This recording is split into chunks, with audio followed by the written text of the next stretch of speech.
Kejang demam merupakan salah satu penyakit yang sering terjadi pada anak, terutama pada mereka yang berusia di bawah 5 tahun. Kondisi anak yang sedang kejang pasti membuat semua orang yang melihatnya panik, apalagi orang tua mereka.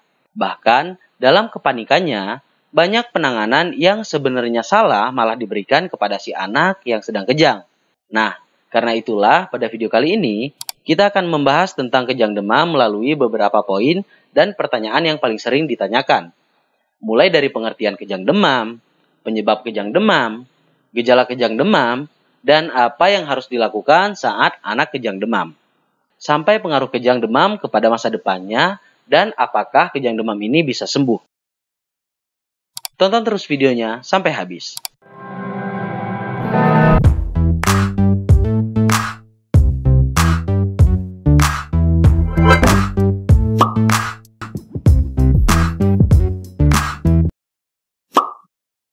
Yang pertama, kita akan bahas dulu definisinya. Apa itu kejang demam? Kejang demam adalah suatu keadaan di mana terjadinya bangkitan kejang saat suhu tubuh anak naik atau demam yang lebih dari 38 derajat Celcius dan bukan disebabkan karena kelainan pada otaknya. Jadi, kejang demam ini murni terjadi karena demam yang terlalu tinggi. Kejang demam ini dialami oleh sekitar 2 sampai dengan 4% anak pada usia 6 bulan sampai dengan 5 tahun. Dan ketika sudah di atas 5 tahun, biasanya kejang tidak lagi muncul karena otak anak sudah terbentuk dengan sempurna. Sedangkan kalau anak kejang tanpa disertai demam, maka kita lebih curiga ke penyakit lain, seperti epilepsi atau ada kelainan di otaknya mungkin. Lalu, apa sebenarnya penyebab dari kejang demam? Secara teori, belum ada yang bisa membuktikan penyebab pasti dari terjadinya kejang demam. Beberapa peneliti menyebutkan hal ini dipicu oleh belum sempurnanya perkembangan otak, yang memicu rangsangan saraf ke otot secara terus-menerus, sehingga terjadilah kejang. Ada juga yang menyebutkan bahwa faktor genetik atau keturunan punya peran besar terhadap terjadinya kejang demam. Sejauh ini, yang sudah pasti adalah demam merupakan pemicu kejang. Dan demam yang paling sering biasanya disebabkan oleh infeksi kuman, baik itu infeksi virus atau bakteri. Jadi, segala jenis infeksi, mau itu radang tenggorokan, masalah pencernaan, atau tumbuh gigi pun, selama anak demam tinggi, maka kemungkinan terjadi kejang akan lebih besar. Kemudian, bagaimana gejala seorang anak sedang mengalami kejang demam? Petunjuk pastinya adalah kejang dimulai setelah adanya demam. Lalu saat kejang, gerakan yang terjadi bisa bervariasi. Tapi yang paling sering adalah gerakan kelonjotan dengan pergerakan tubuh yang tidak bisa dikontrol, seperti pada video berikut. Tanda lain yang paling khas adalah mata anak yang biasanya terbelalak atau tidak responsif sama sekali ketika dipanggil. Sedangkan untuk tingkat keparahannya, kejang demam dibagi menjadi 2 tingkatan. Yang pertama adalah kejang demam sederhana, dan kedua kejang demam kompleks yang lebih parah.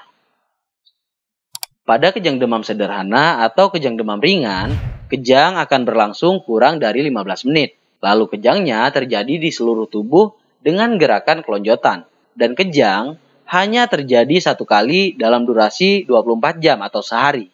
Nah, sekitar 80% dari kasus kejang demam adalah kejang demam sederhana atau kejang demam ringan.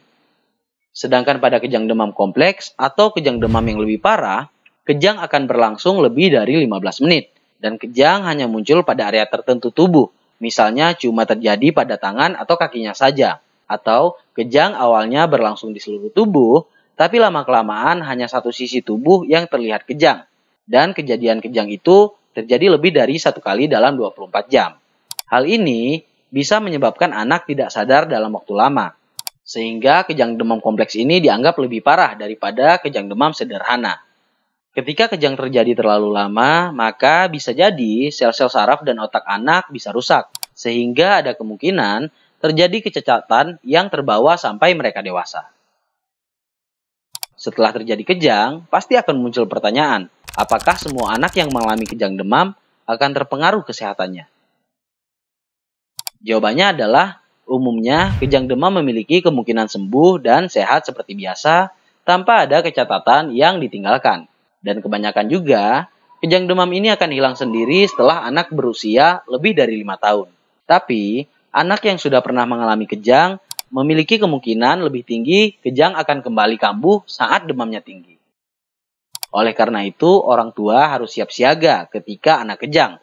Dan berikut adalah hal yang harus dilakukan saat anak kejang. Pertama, orang tua harus tetap tenang dan jangan panik, karena Anda akan membuat situasi sekitar semakin tidak terkontrol ketika Anda panik. Kemudian, kendorkan pakaian anak, terutama di bagian leher. Lalu, posisikan anak dalam keadaan terlentang dan miring ke sisi kiri atau kanan. Lihatlah mulutnya, dan kalau ada lendir yang keluar dari mulut, bersihkan lendir tersebut. Kemudian, jangan memasukkan apapun ke dalam mulut anak.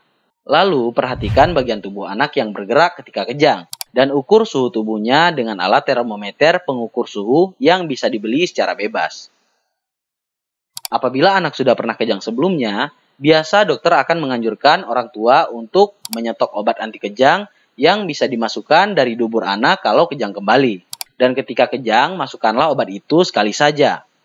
Kebanyakan kejang akan segera berhenti dan anak akan lemas atau tertidur akibat ototnya yang memakai banyak energi.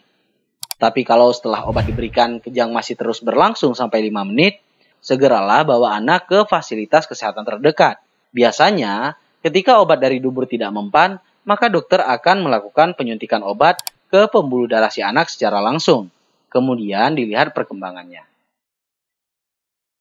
Bagi yang anaknya sering kejang ketika demam, maka langkah terbaik yang bisa dilakukan adalah mencegah kejang dengan memberikan obat anti demam, seperti parastamol misalnya, sesuai aturan pakai. Kalau mengacu pada konsensus kejang demam oleh Ikatan Dokter Anak Indonesia, kematian dari kejang demam tidak pernah dilaporkan. Kecacatan juga sangat jarang terjadi, kecuali kejang sangatlah lama dan sering berulang.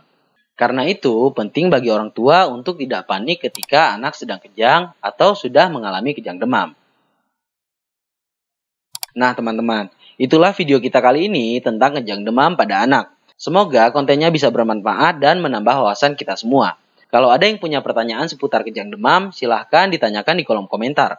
Jangan lupa di-share kalau kalian mendapatkan sesuatu dari video ini. Terima kasih buat yang udah nonton videonya sampai habis. Sampai jumpa di video berikutnya.